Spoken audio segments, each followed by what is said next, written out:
Capítulo 1. El viejo. Infundía respeto, a pesar de su anticuada y sucia apariencia. Las personas principales del Cusco lo saludaban seriamente. Llevaba siempre un bastón con puño de oro. Su sombrero, de angosta ala, le daba un poco de sombra sobre la frente. Era incómodo acompañarlo, porque se arrodillaba frente a todas las iglesias y capillas y se quitaba el sombrero en forma llamativa cuando saludaba a los frailes. Mi padre lo odiaba. Había trabajado como escribiente en las haciendas del viejo. Desde las cumbres grita, con voz de condenado, advirtiendo a sus indios que él está en todas partes. Almacena las frutas de las huertas y las deja pudrir. Cree que valen muy poco para traerlas a vender al Cusco o llevarlas a Bancay y que cuestan demasiado para dejárselas a los colonos. Irá al infierno, decía de él mi padre. Eran parientes y se odiaban.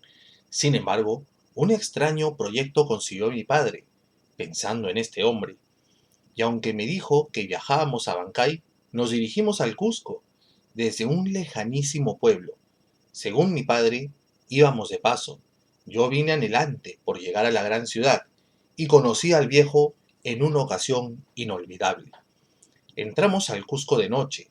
La estación del ferrocarril y la ancha avenida por la que avanzábamos lentamente a pie me sorprendieron. El alumbrado eléctrico era más débil que el de algunos pueblos pequeños que conocía. Verjas de madera o de acero defendían jardines y casas modernas. El Cusco de mi padre, el que me había descrito quizá 1000 veces, no podía ser ese. Mi padre iba escondiéndose junto a las paredes, en la sombra. El Cusco era su ciudad nativa y no quería que lo reconocieran. Debíamos de tener apariencia de fugitivos, pero no veníamos derrotados sino a realizar un gran proyecto. Lo obligaré, puedo hundirlo, había dicho mi padre. Se refería al viejo. Cuando llegamos a las calles angostas, mi padre marchó detrás de mí y de los cargadores que llevaban nuestro equipaje. Aparecieron los balcones tallados, las portadas imponentes y armoniosas, la perspectiva de las calles ondulantes en la ladera de la montaña, pero ni un muro antiguo. Esos balcones salientes, las portadas de piedra y los zaguanes tallados, los grandes patios con arcos, los conocía. Los había visto bajo el sol de Huamanga. Yo escudriñaba las calles buscando muros incaicos. Mira al frente, me dijo mi padre. Fue el palacio de un inca. Cuando mi padre señaló el muro, me detuve. Era oscuro, áspero, atraía con su faz recostada. La pared blanca del segundo piso empezaba en línea recta sobre el muro. Lo verás, tranquilo, más tarde. Alcancemos al viejo, me dijo. Habíamos llegado a la casa del viejo. Estaba en la calle del muro Inca. Entramos al primer patio. Lo rodeaba un corredor de columnas y arcos de piedra que sostenían el segundo piso, también de arcos, pero más delgados. Focos opacos dejaban ver las formas del patio, todo silencioso. Llamó mi padre. Bajó del segundo piso un mestizo y después un indio. La escalinata no era ancha para la vastedad del patio y de los corredores. El mestizo llevaba una lámpara y nos guió al segundo patio. No tenía arcos ni segundo piso, solo un corredor de columnas de madera. Estaba oscuro. No había allí alumbrado eléctrico. Vimos lámparas en el interior de algunos cuartos. Conversaban en voz alta en las habitaciones. Debían ser piezas de alquiler. El viejo residía en la más grande de sus haciendas de la Purímac. Venía a la ciudad de vez en cuando, por sus negocios o para las fiestas. Algunos inquilinos salieron a vernos pasar. Un árbol de cedrón perfumaba el patio, a pesar de que era bajo y de ramas escuálidas. El pequeño árbol mostraba trozos blancos en el tallo. Los niños debían de martirizarlo. El indio cargó los bultos de mi padre y el mío. Yo lo había examinado atentamente porque suponía que era el pongo. El pantalón, muy ceñido, solo le abrigaba hasta las rodillas. Estaba descalzo. Sus piernas desnudas mostraban los músculos en paquetes duros que brillaban.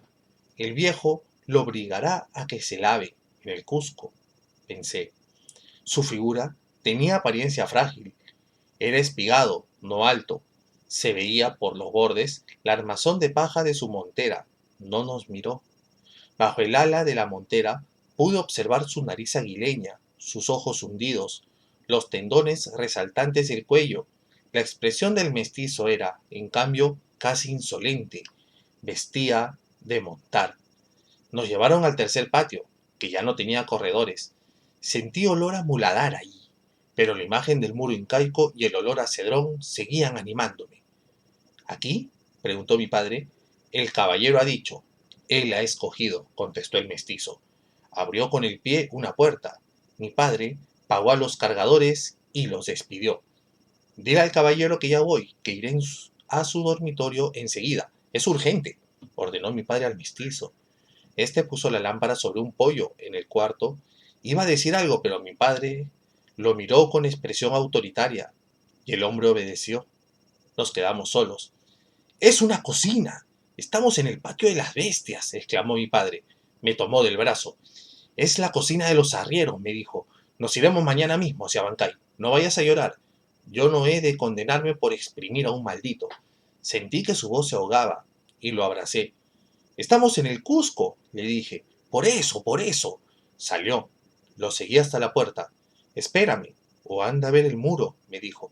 Tengo que hablar con el viejo, ahora mismo. Cruzó el patio, muy rápido, como si hubiera luz. Era una cocina para indios el cuarto que nos dieron. Manchas de hollín subían al techo desde la esquina donde había una tulpa indígena. Un fogón de piedras, pollos de adobes rodeaban la habitación. Un catre de madera tallada con una especie de techo de tela roja perturbaba la humildad de la cocina. La manta de seda verde, sin mancha, que cubría la cama, exaltaba el contraste. El viejo, pensé, así nos recibe. Yo no me sentía mal en esa habitación. Era muy parecida a la cocina en que me obligaron a vivir en mi infancia, al cuarto oscuro donde recibí los cuidados, la música, los cantos y el dulcísimo hablar de las sirvientas indias y de los concertados. Pero ese catre tallado, ¿qué significaba? La escandalosa alma del viejo, su locura por ofender al recién llegado, al pariente trotamundos que se atrevía a regresar. Nosotros no lo necesitábamos. ¿Por qué mi padre venía donde él? ¿Por qué pretendía hundirlo? Habría sido mejor dejarlo que siguiera pudriéndose a causa de sus pecados. Ya prevenido, el viejo eligió una forma certera de ofender a mi padre. Nos iríamos a la madrugada, por la pampa de Anta. Estaba previsto. Corrí a ver el muro. Formaba esquina. Avanzaba a lo largo de una calle ancha y continuaba en otra angosta y más oscura que olía a orines. Esa angosta calle escalaba la ladera. Caminé frente al muro, piedra tras piedra. Me alejaba unos pasos, lo contemplaba y volví a acercarme. Toqué las piedras con mis manos.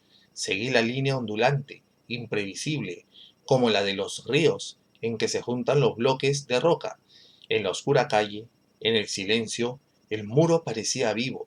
Sobre la palma de mis manos llameaba la juntura de las piedras que había tocado. No pasó nadie por esa calle durante largo rato, pero cuando miraba, agachado, una de las piedras, apareció un hombre por la bocacalle de arriba. Me puse de pie. Enfrente había una alta pared de adobes, semiderruida. Me arrimé a ella. El hombre orinó en media calle y después siguió caminando. Ha de desaparecer, pensé. Ha de hundirse. No porque orinara, sino porque contuvo el paso y parecía que luchaba contra la sombra del muro.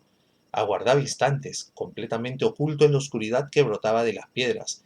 Me alcanzó y siguió de largo siempre con esfuerzo. Llegó a la esquina iluminada y volteó. Debió de ser un borracho. No perturbó su paso el examen que hacía del muro, la corriente que entre él y yo iba formándose. Mi padre me había hablado de su ciudad nativa, de los palacios y templos, y de las plazas, durante los viajes que hicimos cruzando el Perú de los Andes, de oriente a occidente y de sur a norte. Yo había crecido en esos viajes. Cuando mi padre hacía frente a sus enemigos, y más, cuando contemplaba de pie las montañas desde las plazas de los pueblos, y parecía que de sus ojos azules iban a brotar ríos de lágrimas que él contenía siempre, como con una máscara, Yo meditaba en el Cusco. Sabía que al fin llegaríamos a la gran ciudad. Será para un bien eterno, exclamó mi padre una tarde, en Pampas, donde estuvimos cercados por el odio. Eran más grandes y extrañas de cuanto había imaginado las piedras del muro incaico. Bullían bajo el segundo piso encalado, que por el lado de la calle angosta era ciego.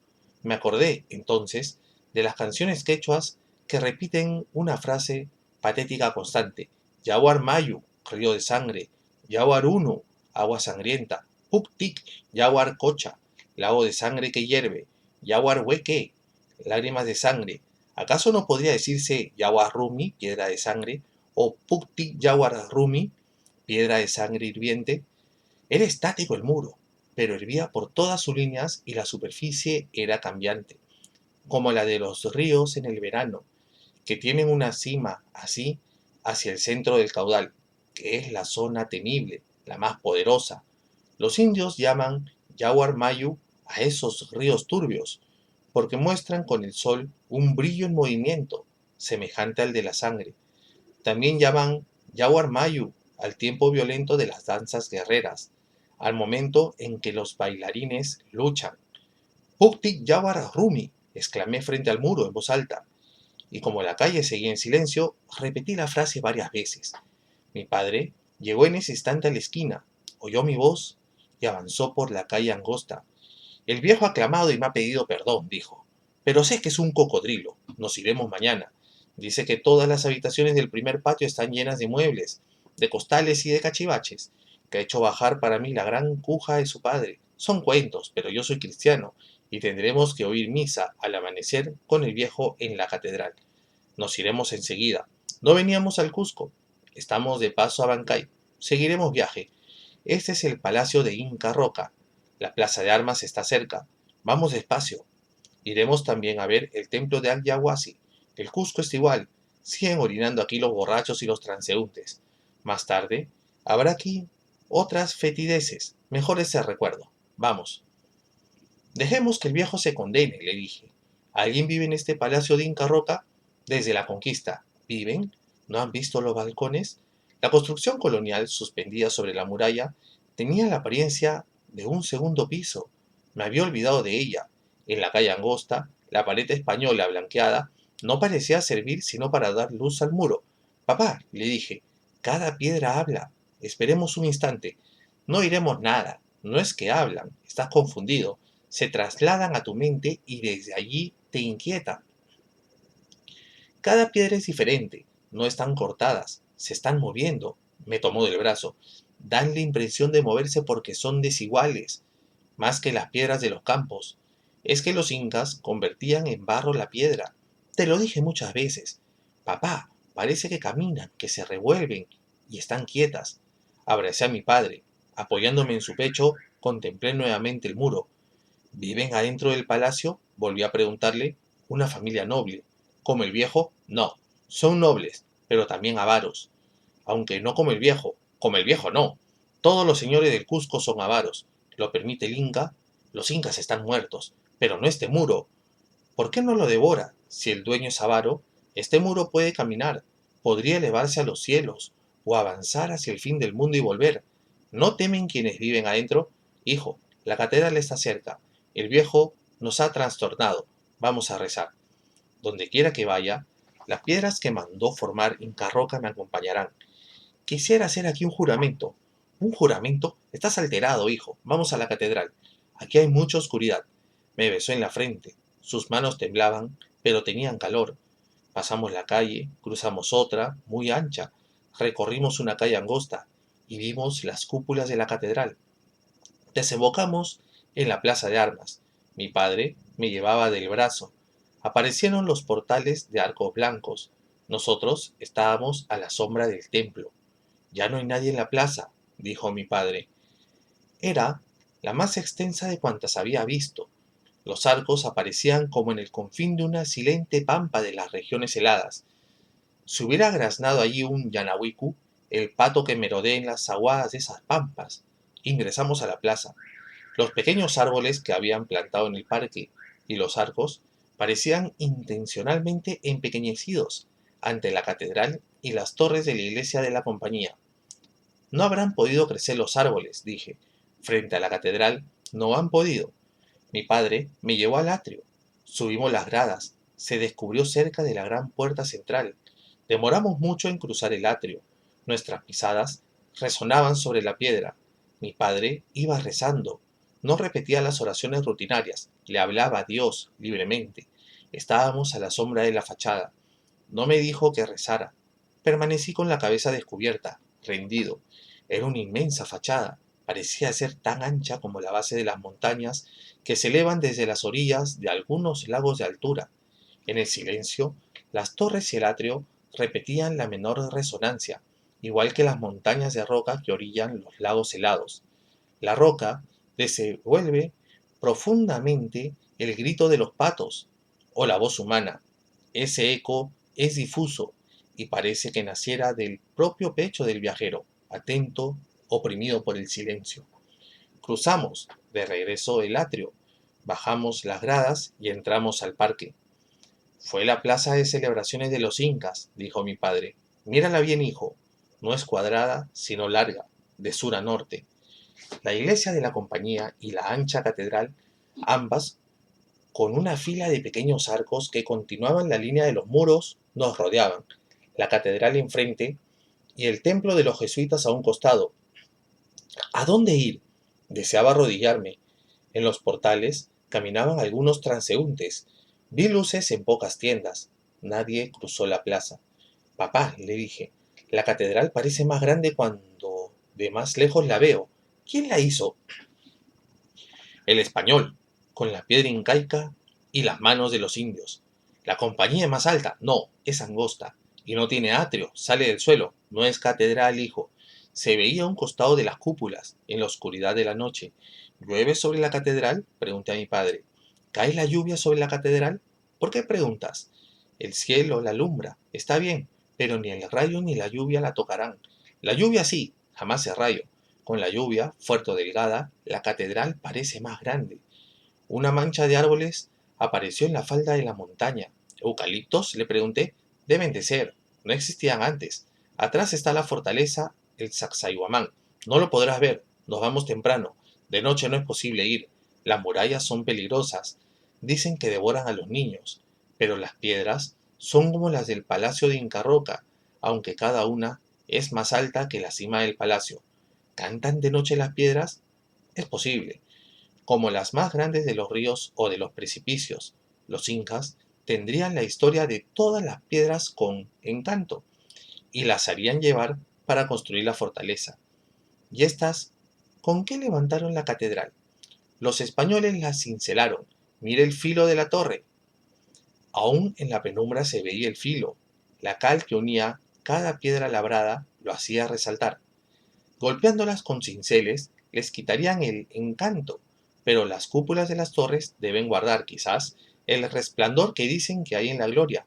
Mira, papá, están brillando. Sí, hijo, tú ves, como niño, algunas cosas que los mayores no vemos. La armonía de Dios existe en la tierra.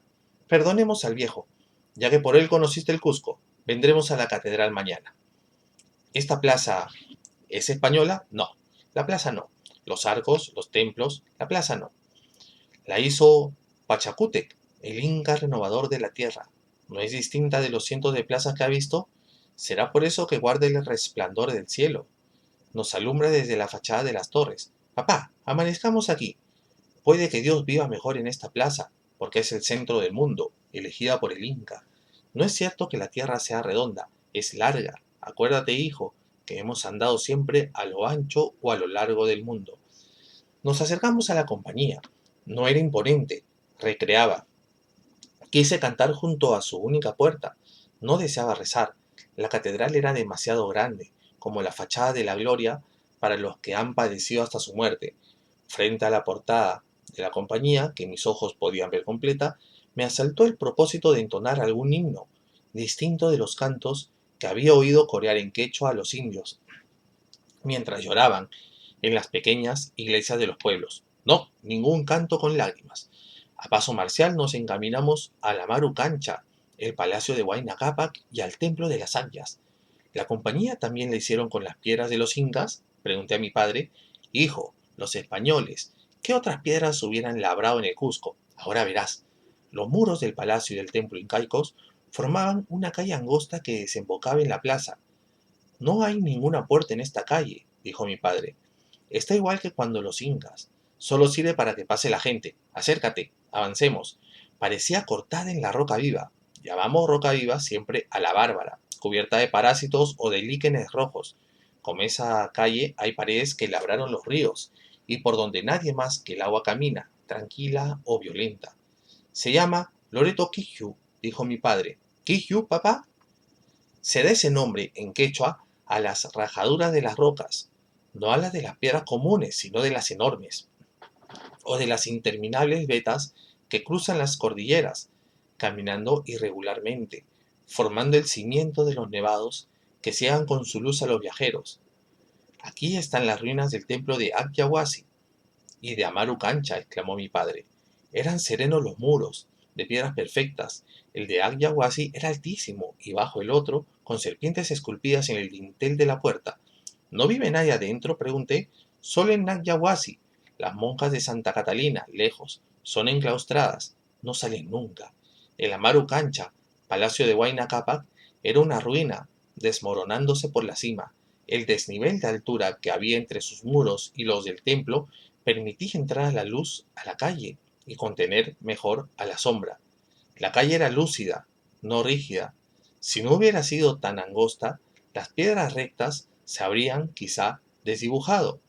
Así estaban cerca, no bullían, no hablaban, no tenían la energía de las que jugaban en el muro del palacio de Inca Roca.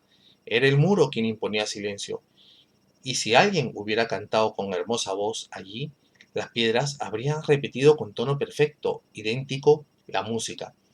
Estábamos juntos, recordando yo las descripciones que en los viajes hizo mi padre, del Cusco. Oí entonces un canto. La María Angola, le dije. Sí, quédate quieto, son las 9. En la pampa de Anta, a 5 leguas, se le oye. Los viajeros se detienen y se presignan. La tierra debía convertirse en oro en ese instante. Yo también, no solo los muros y la ciudad, las torres, el atrio y las fachadas que habían visto. La voz de la campana resurgía, y me pareció ver, frente a mí, la imagen de mis protectores, los alcaldes indios, don Maigua y don Víctor Pusa, rezando arrodillados delante de la fachada de la iglesia de adobes, blanqueada de mi aldea, mientras la luz del crepúsculo no resplandecía, sino cantaba. En los muelles, las águilas, las guamanchas, tan tenidos por carnívoros, elevaban la cabeza, bebían la luz, ahogándose. Yo sabía que la voz de la campana llegaba a 5 leguas de distancia. Creí que estallaría en la plaza, pero surgía lentamente, a intervalos suficientes, y el canto se acrecentaba. Atravesaba los elementos, y todo se convertía en esa música cusqueña que abría las puertas de la memoria. En los grandes lagos, especialmente en los que tienen islas y bosques de totora, hay campanas que tocan a la medianoche. A su canto triste salen del agua toros de fuego o de oro, arrastrando cadenas, suben a las cumbres y mugen en la helada, porque en el Perú los lagos están en la altura. Pensé que esas campanas debían de ser illas, reflejos de la Mariangola, que convertiría a los amarus en toros. Desde el centro del mundo, la voz de la campana, hundiéndose en los lagos, habría transformado a las antiguas criaturas. Papá, le dije, cuando cesó de tocar la campana, ¿no me decías que llegaríamos al Cusco para ser eternamente felices? El viejo está aquí, dijo, el anticristo. Ya, mañana no vamos. Él también se irá a sus haciendas. Las campanas que hay en los lagos que hemos visto en las punas, ¿no serán illas de la Mariangola? Quizás, hijo. Tú piensas todavía como un niño. He visto a don Maiwa cuando tocaba la campana. Así es, su voz aviva el recuerdo. Vámonos. En la penumbra, las serpientes esculpidas sobre la puerta del palacio de Huayna Cápac caminaban. Era lo único que se movía en ese quiju acerado. Nos siguieron vibrando hasta la casa. El pongo esperaba en la puerta, se quitó la montera y así descubierto nos siguió hasta el tercer patio.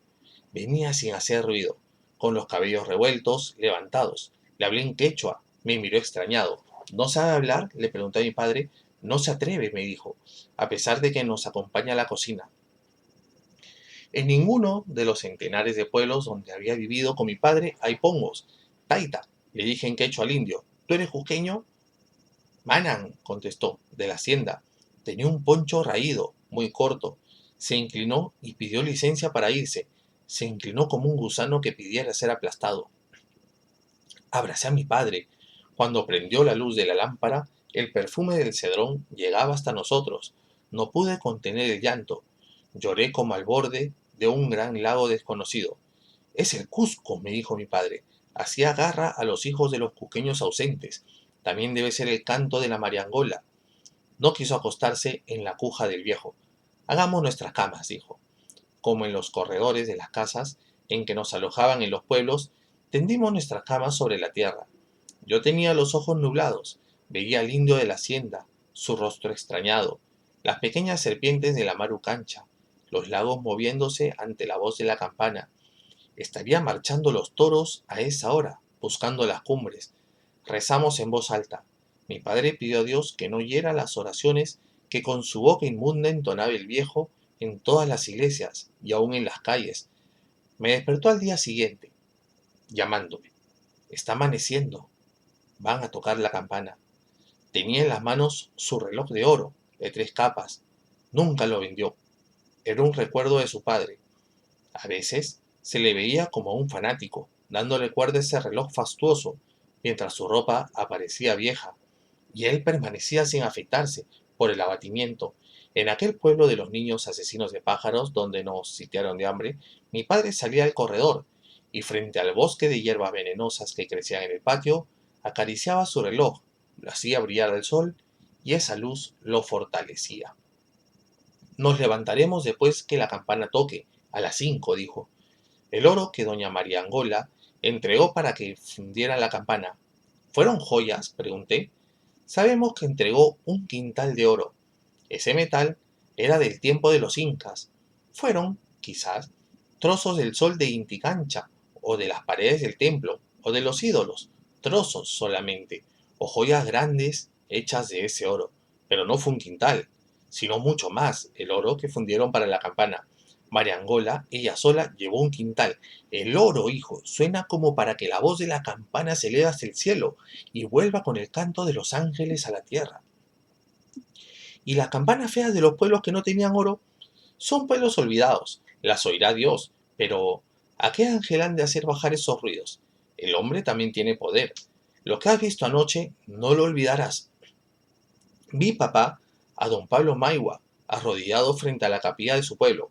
Pero recuerda, hijo, las campanitas de ese pueblo tenían oro. Fue pueblo de mineros. Comenzó en ese instante el primer golpe de la mariangola. Nuestra habitación, cubierta de hollín hacia el techo, empezó a vibrar con las ondas lentas del canto. La vibración era triste. La mancha de hollín se mecía como un trapo negro. Nos arrodillamos para rezar. Las ondas finales se percibían todavía en el aire, apagándose, cuando llegó el segundo golpe, aún más triste. Yo tenía 14 años. Había pasado mi niñez en una casa ajena, vigilado siempre por crueles personas. El señor de la casa, el padre, tenía ojos de párpados enrojecidos y cejas espesas. Le placía hacer sufrir a los que dependían de él, sirvientes y animales. Después, cuando mi padre me rescató y vagué por él por los pueblos, encontré que en todas partes la gente sufría. La mariangola lloraba quizás por todos ellos, desde el Cusco. A nadie había visto más humillado que a ese pongo del viejo. A cada golpe, la campana entristecía más y se hundía en todas las cosas. Papá, ¿quién la hizo? Le pregunté, después del último toque. Campaneros del Cusco. No sabemos más. No sería un español. ¿Por qué no? Eran los mejores, los maestros. El español también sufría. Creía en Dios, hijo. Se humillaba ante él cuanto más grande era. Y se mataron también entre ellos. Pero tenemos que apurarnos en arreglar nuestras cosas. La luz del sol debía estar ya próxima. La cuja tallada del viejo se exhibía nítidamente en medio del cuarto. Su techo absurdo y la tela de seda que la cubría me causaban irritación. Las manchas de hollín le daban un fondo humillante. Derribada, habría quedado bien. Volvimos a empacar el colchón de mi padre, los 3 pellejos de carnero sobre los que yo dormía y nuestras frazadas. Salimos. Nos miraron sorprendidos los inquilinos del segundo patio. Muchos de ellos rodeaban una pila de agua, llevando baldes y ollas. El árbol de cedrón había sido plantado al centro del patio, sobre la tierra más seca y endurecida. Tenía algunas flores en las ramas altas. Su tronco parecía descascarado casi por completo, en su parte recta, hasta donde empezaba a ramificarse. Las paredes de ese patio no habían sido pintadas quizá desde hacía 100 años. Dibujos hechos con carbón por los niños o simples rayas las cruzaban. El patio olía mal, a orines, a aguas podridas, pero el más desdichado de todos los que vivían allí debía ser el árbol de cedrón. Si se muriera, si se secara, el patio parecería un infierno, dije en voz baja. Sin embargo, lo han de matar, lo descascarán. Encontramos limpio y silencioso el primer patio, el del dueño. Junto a una columna del segundo piso estaba el pongo, con la cabeza descubierta. Desapareció. Cuando subimos al corredor alto, lo encontramos recostado en la pared del fondo. Nos saludó, inclinándose. Se acercó a mi padre y le besó las manos. Niño, niñito, me dijo a mí, y vino detrás, gimoteando. El mestizo hacía guardia, de pie, junto a una puerta tallada. El caballero lo está esperando, dijo, y abrió la puerta. Yo entré rápido, tras de mi padre. El viejo estaba sentado en un sofá. Era una sala muy grande, como no había visto otra. Todo el piso cubierto por una alfombra. Espejos de anchos marcos de oro opaco adornaban las paredes. Una araña de cristales pendía del centro del techo artesonado. Los muebles eran altos, tapizados de rojo. No se puso de pie el viejo. Avanzamos hacia él. Mi padre no le dio la mano. Me presentó.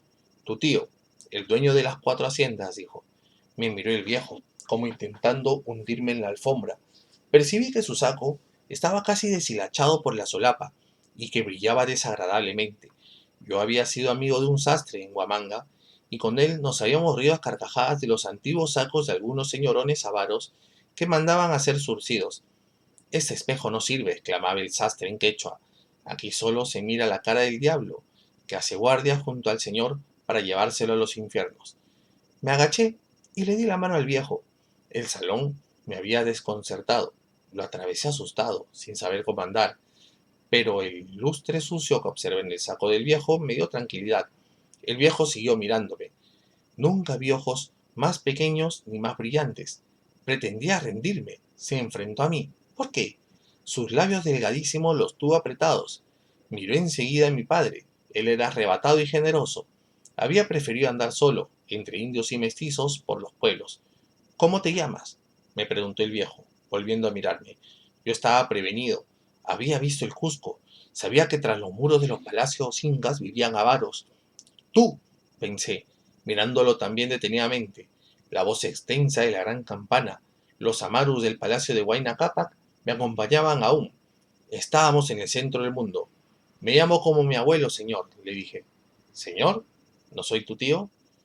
Yo sabía que en los conventos los frailes preparaban veladas para recibirlo, que lo saludaban en las calles los canónigos, pero nos había hecho llevar a la cocina de su casa. Había mandado armar allí esa cuja tallada frente a la pared de hollín. No podía ser este hombre más perverso ni tener más poder que mi cejijunto guardador, que también me hacía dormir en la cocina. Es usted mi tío. Ahora ya nos vamos, señor, le contesté. Vi que mi padre se regocijaba, aunque permanecía en actitud casi solemne. Se levantó el viejo, sonriendo sin mirarme. Descubrí entonces que su rostro era ceniciento, de piel dura, aparentemente descarnada de los huesos. Se acercó a un mueble del que pendían muchos bastones, todos con puño de oro. La puerta del salón había quedado abierta y pude ver al Pongo vestido de harapos de espaldas a las verjas del corredor. A la distancia se podía percibir el esfuerzo que hacía por apenas parecer vivo, el invisible peso que oprimía su respiración. El viejo le alcanzó a mi padre un bastón negro. El mango de oro figuraba la cabeza y cuello de un águila. Insistió para que lo recibiera y lo llevara. No me miraron. Mi padre tomó el bastón y se apoyó en él. El viejo eligió uno más grueso, con puño simple, como una vara de alcalde. Cuando pasó por mi lado, comprobé que el viejo era muy bajo, casi un enano. Caminaba, sin embargo, con aire imponente, y así se le veía aún de espaldas. Salimos al corredor, repicaron las campanas. La voz de todas se recortaba sobre el fondo de los golpes muy espaciados de la mariangola. El pongo pretendió acercarse a nosotros. El viejo lo ahuyentó con un movimiento del bastón. Hacía frío en la calle, pero las campanas regocijaban la ciudad. Yo esperaba la voz de la mariangola sobre sus ondas que abrazaban al mundo. Repicaba la voz de las otras, las de todas las iglesias. Al canto grave de la campana se animaba en mí la imagen humillada del pongo, sus ojos hundidos, los huesos de su nariz, que era lo único enérgico de su figura, su cabeza descubierta, en que los pelos parecían premeditadamente revueltos, cubiertos de inmundicia.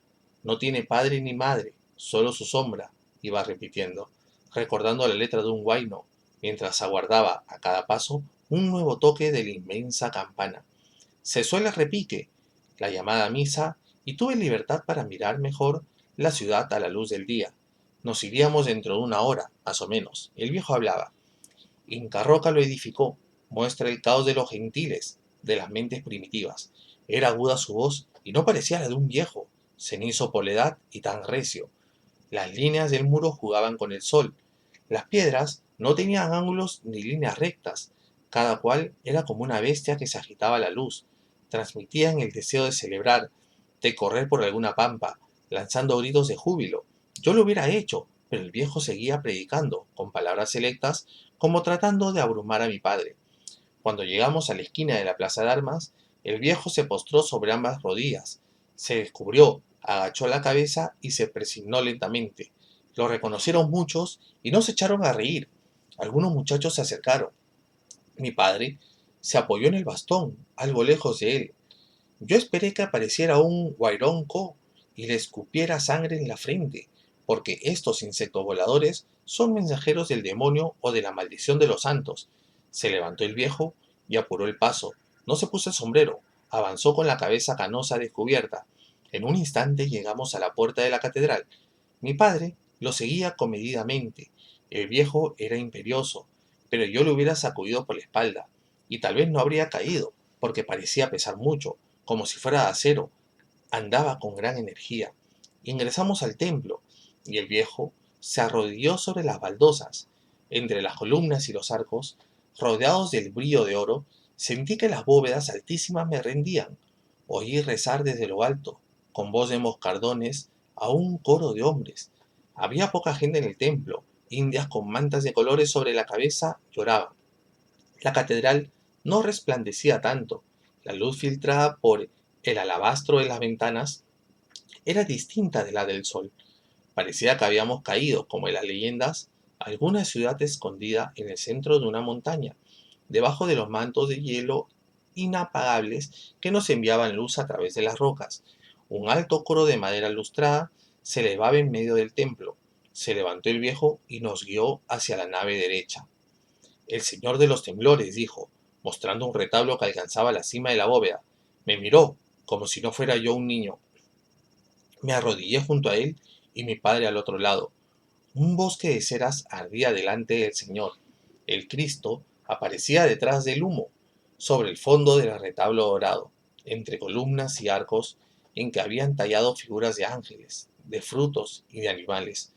Yo sabía que cuando el trono de ese crucificado aparecía en la puerta de la catedral, todos los indios del Cusco lanzaban un alarido que hacía estremecer la ciudad y cubrían después las andas del Señor y las calles y caminos de flores de Nuyu, que es roja y débil. El rostro del crucificado era casi negro, desencajado, como el del Pongo, durante las procesiones, con sus brazos extendidos, las heridas profundas y sus cabellos caídos a un lado, como una mancha negra, a la luz de la plaza, con la catedral, las montañas o las calles ondulantes, detrás avanzaría ahondando las aflicciones de los sufrientes, mostrándose como el que más padece, sin cesar. Ahora, tras el humo y esa luz agitada de la mañana y de las velas, aparecía sobre el altar hirviente de oro, como al fondo de un crepúsculo del mar, de la zona tórrida, en que el oro es suave o brillante, y no pesado, y en llamas como el de las nubes de la sierra alta o de la helada, donde el sol de crepúsculo se rasga en mantos temibles.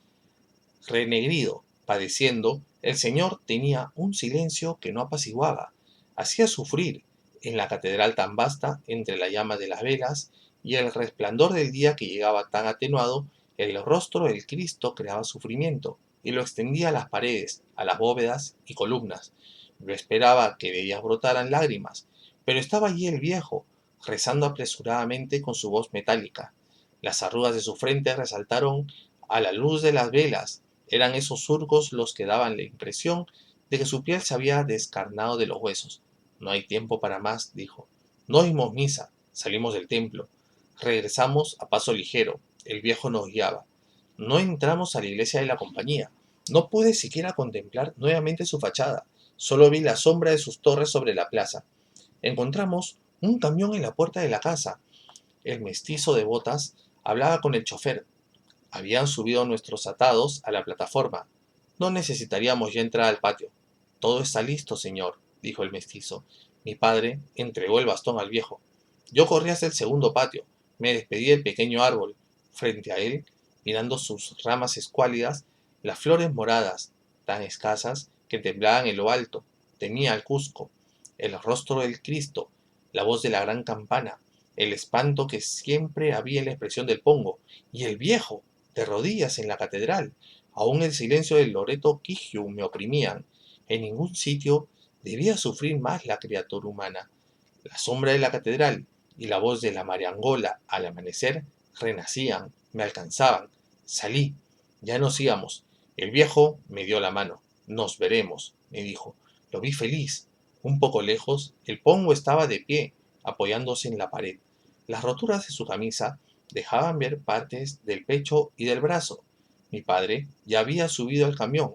Me acerqué al Pongo y me despedí de él. No se asombró tanto. Lo abracé sin estrecharlo. Iba a sonreír, pero gimoteó, exclamando en quechua: Niñito, ya te vas, ya te estás yendo, ya te estás yendo. Corrí al camión. El viejo levantó los dos bastones en ademán de despedida. Debimos ir a la iglesia de la compañía, me dijo mi padre, cuando el camión se puso en marcha. Hay unos balcones cerca del altar mayor. Sí, hijo, unos balcones tallados, con celosías doradas, que esconden a quienes oyen misa desde ese sitio. Eran para las enclaustradas, pero sé que allí bajan, al amanecer, los ángeles más pequeños, y revolotean, cantando bajo la cúpula, a la misma hora en que tocan la mariangola. Su alegría reina después en el templo durante el resto del día. Había olvidado al viejo, tan apurado en despacharnos, aún la misa no oída. Recordaba solo la ciudad, su Cusco amado y los templos. Papá, la catedral hace sufrir, le dije. Por eso los jesuitas hicieron la compañía. Representan el mundo y la salvación. Ya en el tren, mientras veía crecer la ciudad, al fuego del sol que caía sobre los tejados y las cúpulas de cal y canto, descubrí el Sacsayhuamán, la fortaleza, tras el monte en el que habían plantado eucaliptos. En filas quebradas, las murallas se asentaban sobre la ladera, entre el gris del pasto. Unas aves negras, no tan grandes como dos cóndores, daban vueltas o se lanzaban desde el fondo del cielo sobre las filas de muros. Mi padre vio que contemplaba las ruinas y no me dijo nada. Más arriba, cuando el Sacsayhuamán se mostró rodeando la montaña y podía distinguirse el perfil redondo, no filudo, de los ángulos de las murallas, me dijo: son como las piedras de Inca Roca. Dicen que permanecerán hasta el juicio final, que allí tocará su trompeta el arcángel. Le pregunté entonces por las aves que daban vueltas sobre la fortaleza. Siempre están, me dijo. ¿No recuerdas que Huamán significa águila? Sacsayhuamán quiere decir águila repleta. ¿Repleta? Se llenarán con el aire. No, hijo, no comen. Son águilas de la fortaleza. No necesitan comer. Juegan sobre ella. No mueren. Llegarán al juicio final. El viejo se presentará ese día peor de lo que es, más ceniciento. No se presentará. El juicio final no es para los demonios. Pasamos la cumbre, llegamos a Iscuchaca. Allí alquilamos caballos para seguir el viaje a Bancay. Iríamos por la pampa de Anta. Mientras tortábamos en la llanura inmensa, yo veía el Cusco, las cúpulas de los templos a la luz del sol, la plaza larga en donde los árboles no podían crecer. ¿Cómo se habían desarrollado entonces los eucaliptos en las laderas del Sacsayhuamán? Los señores avaros habrían envenenado quizá con su aliento la tierra de la ciudad. Residían en los antiguos solares desde los tiempos de la conquista. Recordé la imagen del pequeño cedrón de la casa del viejo. Mi padre iba tranquilo. En sus ojos azules reinaba el regocijo que sentía al iniciar cada viaje largo. Su gran proyecto se habría frustrado, pero estábamos trotando, el olor de los caballos nos daba alegría. En la tarde llegamos a la cima de las cordilleras que cercan a la Purímac. Dios que habla, significa el nombre de este río. El forastero lo descubre casi de repente, teniendo ante sus ojos una cadena sin fin de montañas negras y nevados que se alternan. El sonido de la Purímac alcanza las cumbres difusamente desde el abismo, como un rumor del espacio. El río corre entre bosques negruzcos y mantos de cañaverales, que solo crecen en las tierras quemantes. Los cañaverales reptan las escarpadas laderas o aparecen suspendidos en los precipicios. El aire transparente de la altura va tornándose denso hacia el fondo del valle. El viajero entra en la quebrada bruscamente. La voz del río y la hondura del abismo polvoriento, el juego de la nieve lejana y las rocas que brillan como espejos despiertan en su memoria los primitivos recuerdos, los más antiguos sueños. A medida que baja al fondo del valle, el recién llegado se siente transparente, como un cristal en que el mundo vibrara. Insectos zumbadores aparecen en la región cálida. Nubes de mosquitos venenosos se clavan en el rostro. El viajero oriundo de las tierras frías se acerca al río, aturdido, febril, con las venas hinchadas. La voz del río aumenta, no ensordece, exalta. A los niños los cautiva, les infunde presentimientos de mundos desconocidos. Los penachos de los bosques de carrizo se agitan junto al río. La corriente marcha como a paso de caballos, de grandes caballos cerriles. Apurímac Mayu, Apurímac Mayu, repiten los niños de habla quechua con ternura y algo de espanto.